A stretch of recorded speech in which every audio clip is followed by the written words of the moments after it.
PCS current news में आपका स्वागत है। अभी की खबर है, गोरुमारा राष्ट्रीय उद्यान में गैंडा संख्या बढ़ी।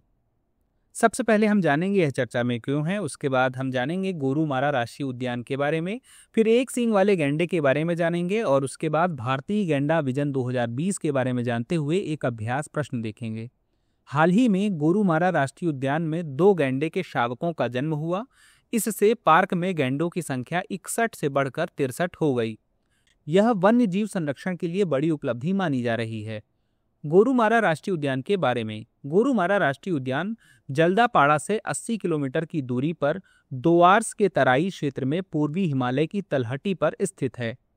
यह उद्यान रैडाक नदियों के किनारे बसा है और अपने एक सींग वाले गैंडे, एशियाई हाथी और बाइसन और मोरों के लिए प्रसिद्ध है। 1895 से यह क्षेत्र संरक्षित वन था और 1949 में इसे एक सींग वाले गैंडे की प्रजनन संख्या को बचाने के लिए वन्यजीव अभयारण्य घोषित किया गया। एक सींग वाले गैंडे के बारे में, बड़ा एक सींग वाला गैंडा, जिसे भारतीय गैंडा भी कहा जाता है, गैंडे की सबसे बड़ी प्रजाति है। इस जीव का वैज्ञानिक नाम राइनोसेरस यूनिकॉर्निस है। 20वीं शताब्दी की शुरुआत तक शिकार और खेती को नुकसान पहुंचाने की वजह से इनकी संख्या घटकर केवल लगभग 200 रह गई थी। भारत और नेपाल के संरक्षण प्रयासों की वजह से आज इनकी संख्या बढ़कर लगभग 4000 हो गई है।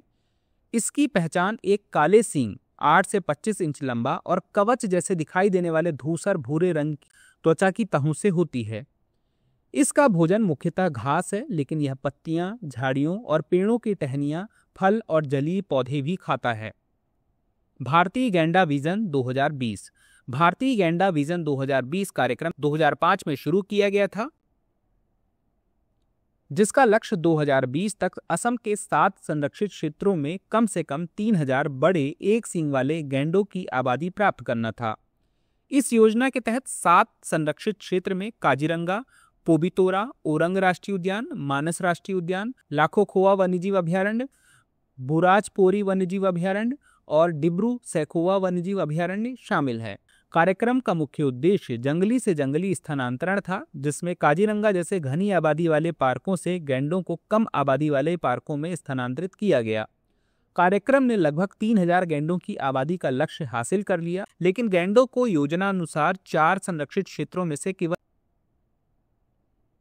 मानस राष्ट्रीय उद्यान में पुनः स्थापित किया जा सका। चलिए एक अभ्यास प्रश्न देख लेते हैं। पहला कथन है, गोरुमारा राष्ट्रीय उद्यान जल्दापाड़ा से 80 किलोमीटर की दूरी पर स्थित है। दूसरा, इसे 1949 में वन्यजीव अभयारण्य घोषित किया गया था। सही विकल्प चुनिए। ए केवल 1 सही है, बी केवल 2 सही है, सी 1 और 2 दोनों सही है, डी दोनों गलत हैं। अब एग्जाम की तैयारी को और बेहतर करने के लिए हमारे चैनल को लाइक, शेयर और सब्सक्राइब करना ना भूलें।